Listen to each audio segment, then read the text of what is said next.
Welcome to Power Query class number 5. And in this video, we got to talk about an apparently simple topic, appending tables. Now, Microsoft and Power Query often uses the word combine, which is what we use out in the working world.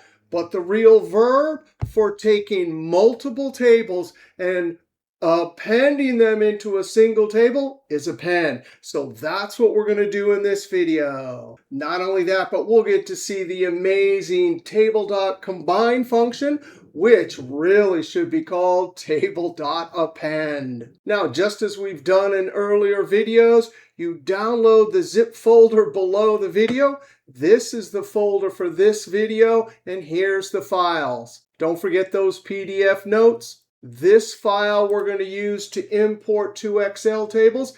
This is a text file, not with the delimiter comma, but with the delimiter tab. We're going to import that too. And to start this video off, we're going to open up the start file. All right, on the video goal sheet, here's our goal for the second part of the video. We have two files. Here's the Excel file. It has two different Excel tables that we'll import and then append. And then later we'll get this text file. That arrow character represents a tab. This is a tab delimited file. We'll have to import that, and then we'll append it to the bottom of our already appended table. Then the output will look like this. But before we get to that project, I have a bunch of tables. And actually, if we go to the sheet tables, all right, on this Excel sheet, I have 3 Excel tables. The field names are the same in each table. 1, 2, 3. I've already imported these Excel tables as queries. Here's another 3 Excel tables, but the field names are inconsistent. I imported all 3 Excel tables into the Power Query editor as connection-only queries. Now to open up the Power Query editor and look at 6 important examples of appending tables, Alt F12. Now on the left in the queries pane, that's the January table, February, and March. We want to append all 3 on top of each other. I select January, go up to Home. In the Combine group, there's the Append Queries dropdown. Append as new is what we want. Append Queries just adds a table to the bottom of the currently selected query.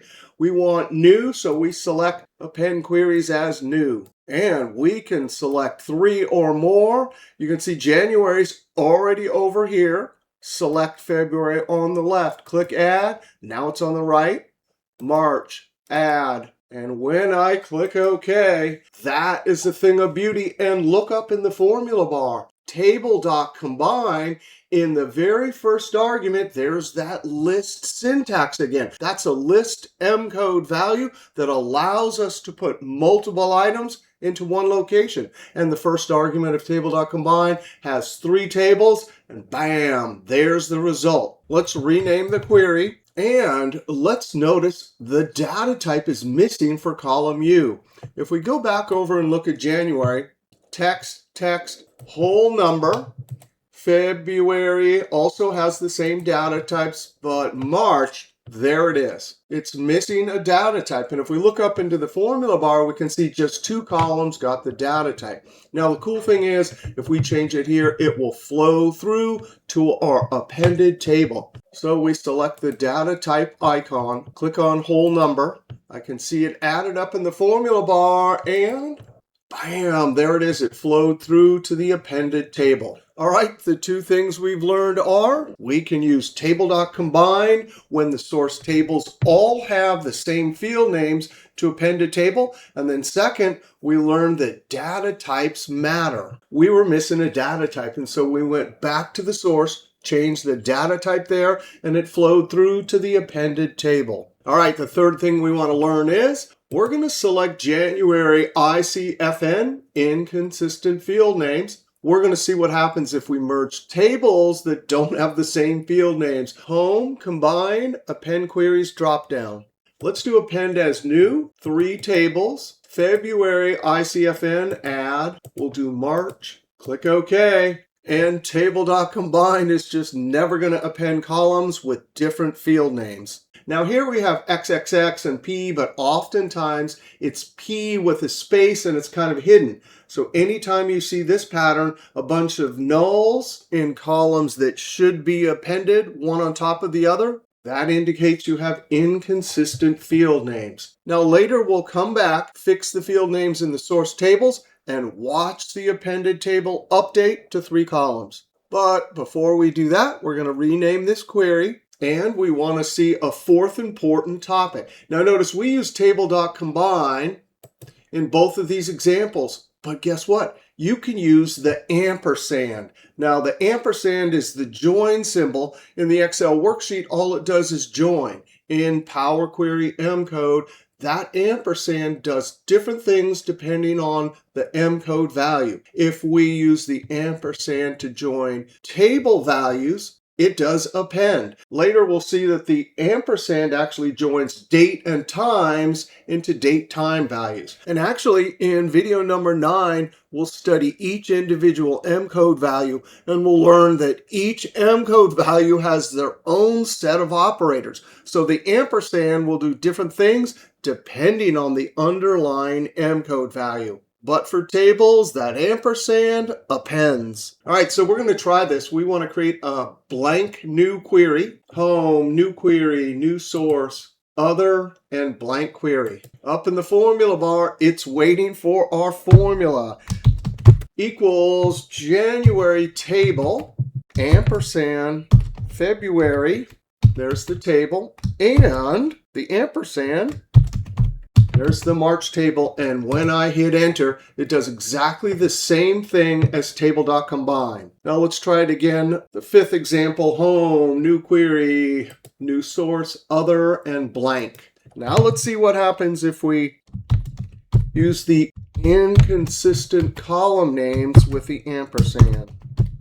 Up arrow, tab, ampersand, March, and when I hit enter, oh, look at that. I forgot the equal sign. No problem. Up in the formula bar, equal sign and enter. And we can see that the ampersand does exactly the same thing as Table.Combine. Now, for example number 6 of append, we want to learn that there's a second argument in Table.Combine. Now, to show you that, I want to copy this query, right-click. If you reference, that's like a cell reference pointing to a particular cell. We want to duplicate. When we click duplicate, it just duplicates the M code. We can see up in the formula bar, there's our function. If I come to the end, backspace, and type a comma, sure enough, you can see there's a second argument. Now, because this second argument is not available in the dialog box, when we manually enter it here and then hit the check mark, that gear icon to open the dialog box and work within the dialog box goes away. Now, that's not a problem at all. It's just you want to take note of that. All right, so we're going to put in 2 different columns. And as always, when we need to put multiple items into a single location, in this case, the columns argument, you use list syntax. So curly brackets, that's a list. Double quote P, end double quote. Comma always separates whatever items you have within a list. And we're going to use the U column. We're telling Table.Combine, hey, I want you to append only P and U. Come to the end, close parentheses. Now, when I hit enter, notice right away the gear icon goes away. That's not a problem. But there is a downside when you use the second argument in Table.Combine. Notice the data types did not flow through from the source tables into our final appended table. Now, at this point in the class, video number 5, it's easy enough. We just add the 2 data types as a new step. Now I hit pause just for a moment there because I created 2 queries. We actually can in Table.Combine in the second argument if we use type table and a record to say which columns and what data types they are. No problem. You can have your data types. Now we haven't learned how to do type table or how to create a record like this yet, but we will in video number 9. Not only that, but in video number 9, we'll see how to use this cool syntax. From the Table.Combine 3-column table, this is the lookup syntax to look up 2 columns. We'll learn that in video 9 and also type table. For the time being, all we're going to do is click the data type icon, select text. This one will be whole number. We've added a step. All right, after renaming everything, we have these different examples here, and I want to close and load to. Only create a connection, click OK. Now over in the queries and connections, I want to point to one table from 3 and right click, load to. I want to load this as an Excel table to the existing sheet, F3, click OK. Selecting N3, one table from 3, ICFN, right click, load to. Table N3, click OK. We just left this as a trail so we know field names all the same. That's what we get. Field names not the same. This is what we get. All right, now we're going to fix the discrepancy between field names. I'm just going to type P. I have to save it, Control S. Now I come over to the query. This is the output. Right click, refresh. And it's polite. Our query is looking at XXX, so I click OK. Double click to open. I'm going to come over to Gen ICFN. I see up in the formula bar I added a data type to XXX. I'm going to change that to P and checkmark. Everything's looking good. I just click close and load, and it re-downloads, and bam, there we have one correctly appended finished table. Now, later in video number 17, I'll show you a cool function that we will create ourselves that will automate the whole process when we get inconsistent names. Now, I'm going to Control Z, Z, Z, and Z 4 times. That undid the refreshes and that name right there. And because I see errors over here, I'm going to come up to Queries and Connection. I'm just clicking the Refresh All button. And now everything's back to incorrectly appending, but I'm going to leave it as a trail. In Windows Explorer, I'm going to open up this file, double click. We have 2 Excel tables with test results. We want to import these and append them, one on top of the other. The text file, right click, open with Word.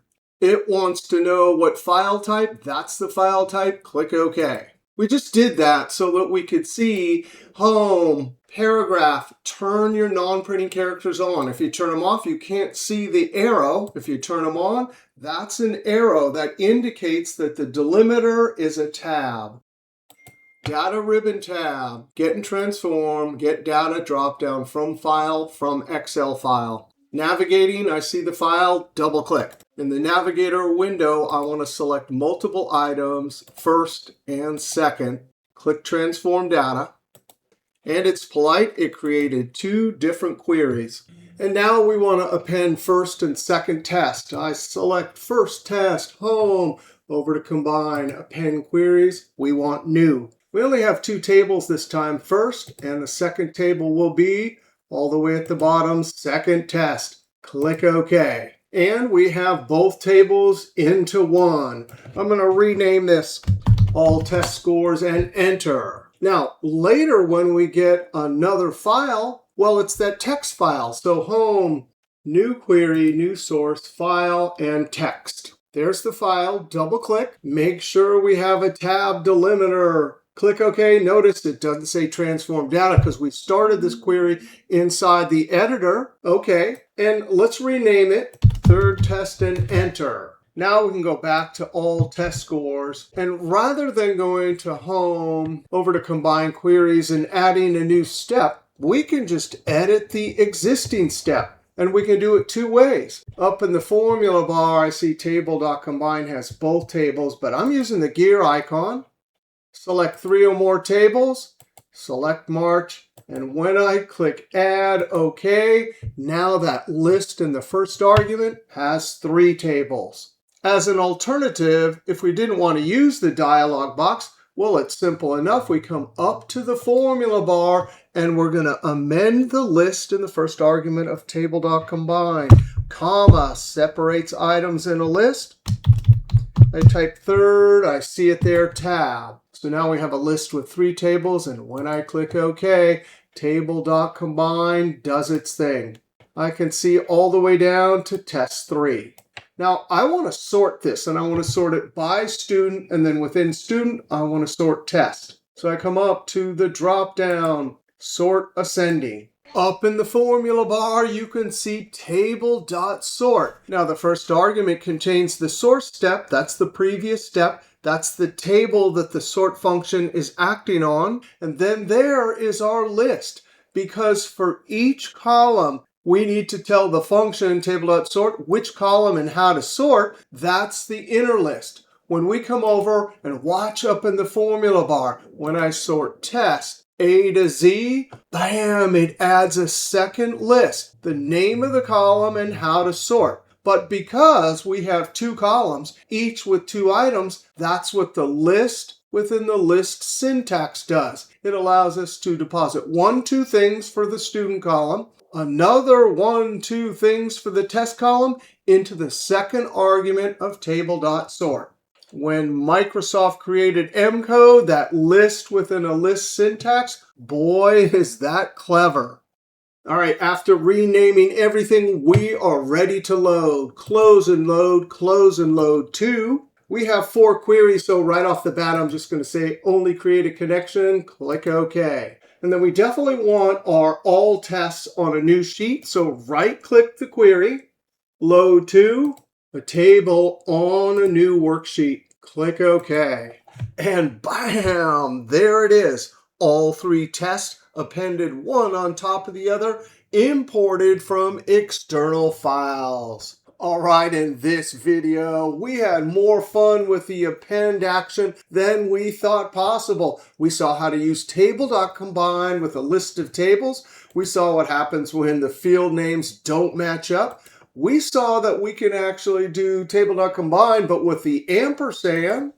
And we saw the amazing second argument in Table.Combine, which allows us to select just the columns we want during the append action. We even saw a glimpse into video number 9 with type, table, and my favorite, lookup 2 columns. Also a preview of video 9. Then we took 1, 2, 3 tests and appended them all one on top of each other. All right, we'll see you next Power Query video.